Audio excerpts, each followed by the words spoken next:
Eh bien, salut à toutes et à tous. Aujourd'hui, on se retrouve pour une nouvelle vidéo.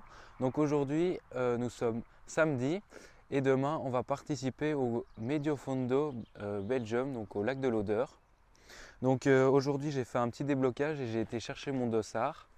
Donc on a fait 60 km plus ou moins. C'est un peu long pour un déblocage, mais bon, j'étais vraiment basse intensité. Donc voilà, je vais vous mettre les données en haut pour que vous voyez un petit peu. Donc j'ai été chercher mon dossard, j'ai acheté aussi un beau t-shirt, voilà. Donc qu'est-ce qu'on a reçu? On a reçu des chaussettes comme ça, Van Rysel, voilà, classique. Elles sont sympas. Et j'ai été chercher mon dossard.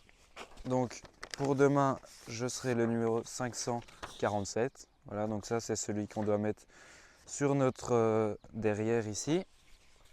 Et sur les grandes fondos, ça fonctionne avec des petites plaques. Donc voilà. Et donc ça, je vais pouvoir l'installer ici devant. Et ce sera tout bon.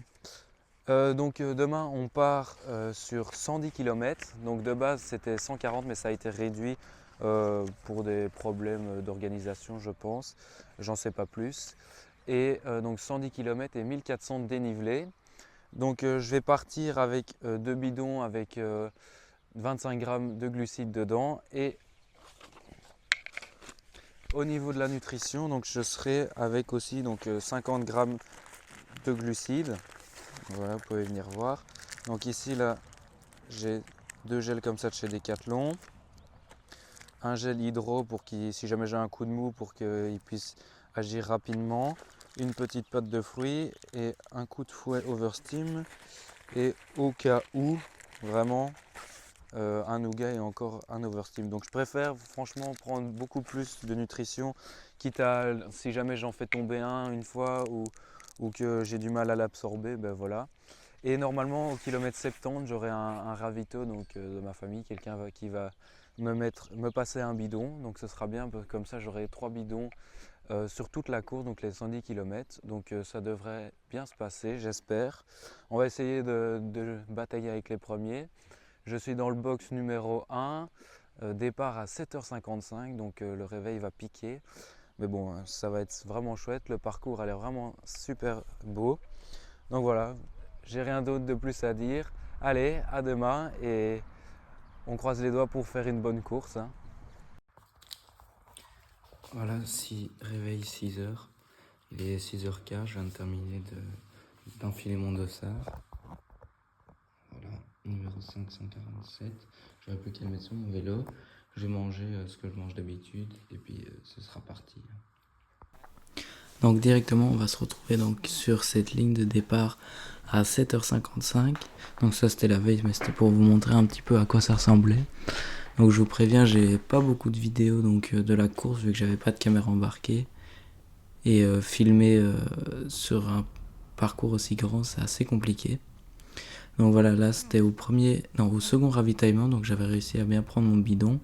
Là on va voir, il y a une échappée qui s'est créée, donc de 3 coureurs. Et en fait, je vais vous spoiler, bon, ils vont aller au bout. Il y en a un des trois qui va se faire reprendre par notre groupe, vu qu'on était juste derrière. Et donc le problème c'est que il y avait deux équipiers de l'équipe qui étaient dans le peloton et donc dont un qui était dans l'échappée. Donc à chaque fois ils ont joué stratégique. Dès qu'il y en a un qui voulait partir, ils ramenaient le petit peloton dessus. Donc là ouais, on avait plus ou moins 2-3 minutes de retard. Et ce qui est assez chouette sur ce genre d'épreuve, c'est comme là on vient de voir une moto qui passe, c'est que tout est fermé à la circulation. Donc on se croit vraiment comme des pros alors que voilà, on ne l'est pas du tout. Mais bon, l'organisation est vraiment au top. Donc nous, on n'a eu aucun problème contrairement au Grand Fondo où là il y a eu une grosse chute. Donc voilà. Les prochaines fois, j'essaierai d'embarquer une caméra pour avoir un peu plus d'images sur ce genre de compétitions qui sont assez compliquées à filmer. Donc voilà, on devrait pas tarder à passer. Là, on venait de se prendre une méga drage, donc j'ai eu assez froid. J'avais des bonnes jambes, franchement. Et alors, jusqu'à l'arrivée, j'ai pas réussi à sécher, quoi. Vraiment humide tout le temps. et il faisait pas très chaud. Ça m'avantage, franchement, je préfère qu'il fasse froid que chaud. Donc voilà, là on voit le peloton qui arrive. Et donc le point de ravitaillement ici, il n'était pas prévu, il était prévu à 2 km, donc j'étais pas prêt, j'étais pas encore placé dans le peloton sur le côté droit. Donc voilà, on peut voir que ici, en fait, je vais rater le bidon. Donc voilà, on vient de le voir au sol, le truc bleu, voilà.